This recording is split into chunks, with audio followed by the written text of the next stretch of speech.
Kepala Desa Cilebut Barat Haji Dasuki menyebutkan sedikitnya 6 RW di desanya masuk dalam kategori rawan banjir. Untuk mengatasi permasalahan tersebut, pemerintah desa telah berkoordinasi dengan pemerintah Kabupaten Bogor agar dilakukan normalisasi aliran kali di wilayah tersebut.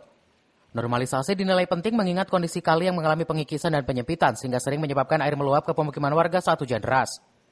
Menurut Dasuki, selain faktor pengikisan Kali Pasanggerahan, masih banyak warga yang tinggal di bantaran kali dan membuang sampah sembarangan ke aliran sungai.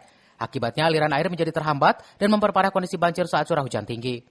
Pemerintah desa berharap kesadaran masyarakat untuk menjaga kebersihan lingkungan dapat meningkat agar risiko banjir dapat dikurangi.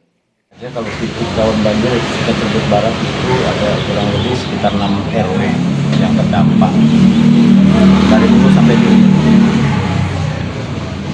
Upaya kami dari pemerintahan desa semaksimal mungkin untuk berbuat, namun lagi-lagi karena memang sungai tersebut sudah mengecil dan banyak rumah-rumah penduduk dan terutama banyak masyarakat atau warga yang membuang sampah sembarangan. Ada himbauan pagi? Himbauan saya sih khususnya untuk warga yang tinggal di bantaran Sungai Pasanggerahan terutama berhati-hati dengan cuaca ekstrim.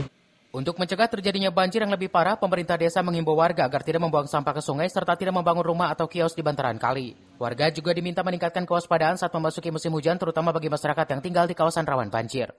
Dari Sukaraja, Kabupaten Bogor, Suhanda Abriji melaporkan.